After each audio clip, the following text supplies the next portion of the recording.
আমাদের দেশে এখনো সত্যি কথা বলতে কি মোটর ভেহিকেল রেগুলেশনে আমাদের অনেক এখনো ল্যাকিংস আছে বলে আমি মনে করি, যে কারণে আমাদের দেশে এখনো সেই 30 বছরের পুরনো গাড়ি রাস্তাঘাটে দেখা যায়, যেগুলা এক তো মানুষের জীবনের জন্য ঝুঁকি, অন্যদিকে হচ্ছে এগুলা রাস্তাঘাটে অনেক বেশি বিশৃঙ্খলা তৈরি করে। তো এইসব কিছু মিলিয়ে আমাদের মনে হয় আমাদের দেশে আরেকটু উন্নতি আসা উচিত। এটা অন্তত ট্রান্সপোর্ট সেক্টরে আমরা ইউরোপ বা না বলি, আমরা যদি এশিয়ার ভিতরেও বলি, আমরা যদি 2-4টা কান্ট্রিকে উদাহরণ দিই, যেমন চায়নাতে ট্রান্সপোর্ট সেক্টর আমার মনে হয় এত ডিসিপ্লিন ট্রান্সপোর্ট সেক্টর আমি পৃথিবীর খুব কম দেশে দেখেছি। জাপানকে তো বলার অপেক্ষা রাখে না, কোরিয়া, জাপান এদের বলার অপেক্ষা রাখে না। তো সেই সব দিকগুলো যদি আমাদের সরকারিভাবে বিবেচনা করে সব কিছু মিলে একটা যদি ভালো ট্রান্সপোর্ট আইন এই দেশে, মোটর ভেহিকেল অ্যাক্ট যেটা বলি আমরা, এটা যদি আরও একটু মানুষের জন্য সহজ সরল এবং এটার একটা দিক নির্দেশনা যদি সঠিকভাবে থাকতো, তাহলে আমার মনে হয় ট্রান্সপোর্ট সেক্টরে আমাদের আরও বেশি উন্নতি হতো। অ্যাকচুয়ালি গাড়ির লেংথের সাথে, গাড়ির ফিটিংসের সাথে, অ্যাক্সেলের সাথে, ইঞ্জিনের সাথে, গিয়ারবক্সের সাথে গাড়ির বডির একটা সম্পর্ক আছে।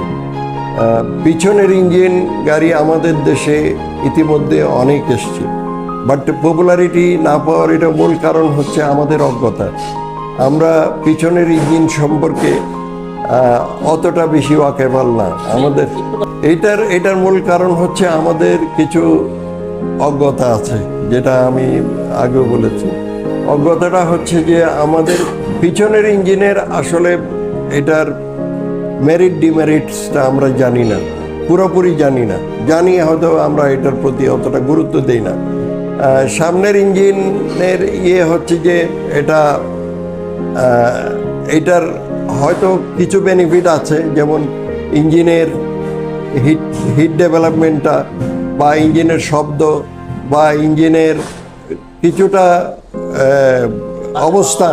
অবস্থান এটা যে গাড়ি যে চালায় সে তাৎক্ষণিকভাবে বুঝতে পারে। হ্যাঁ, সে কোনো কিছু না দেখে, সে তার ইনস্ট্রুমেন্ট ক্লাস্টার না দেখে, মিটারের দিকে না তাকিয়ে সে বুঝতে পারে। যে জন্যে এটা ওদের জন্য একটা সহজ, গাড়ি চালানোর সময় হয়তো এদিক ওদিক দেখবার তার অভ্যাসটা গড়ে ওঠেনি।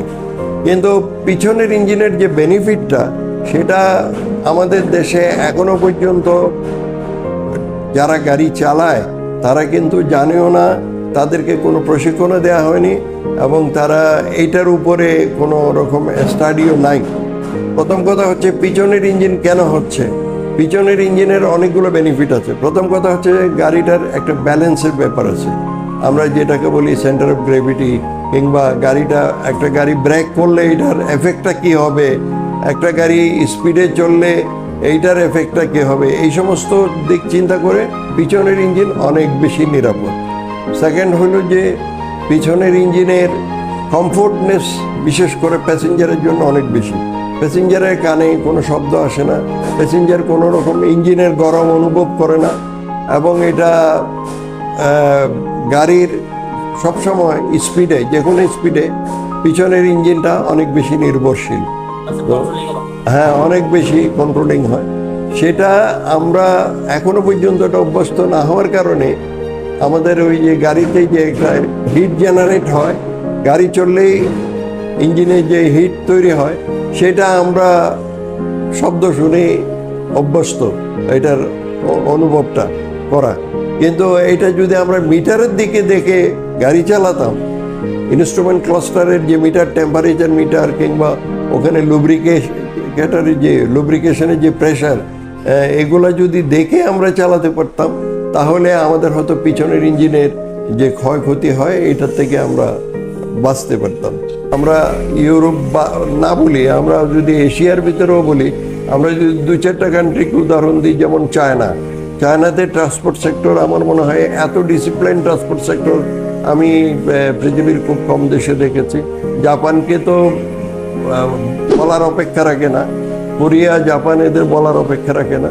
তো সেই সব দিকগুলো যদি আমাদের সরকারিভাবে বিবেচনা করে সব কিছু মিলে একটা যদি ভালো ট্রান্সপোর্ট আইন এই দেশে, মোটর ভেহিকেল অ্যাক্ট যেটা বলি আমরা, এটা যদি আরও একটু মানুষের জন্য সহজ সরল এবং এটার একটা দিক নির্দেশনা যদি সঠিকভাবে থাকতো, তাহলে আমার মনে হয় ট্রান্সপোর্ট সেক্টরে আমাদের আরও বেশি উন্নতি হতো। আমাদের দেশে এখনো সত্যি কথা বলতে কি মোটর ভেহিকেল রেগুলেশনে আমাদের অনেক এখনো ল্যাকিংস আছে বলে আমি মনে করি, যে কারণে আমাদের দেশে এখনো সেই 30 বছরের পুরনো গাড়ি রাস্তাঘাটে দেখা যায়, যেগুলা এক তো মানুষের জীবনের জন্য ঝুঁকি, অন্যদিকে হচ্ছে এগুলা রাস্তাঘাটে অনেক বেশি বিশৃঙ্খলা তৈরি করে। তো এইসব কিছু মিলিয়ে আমাদের মনে হয় আমাদের দেশে আরেকটু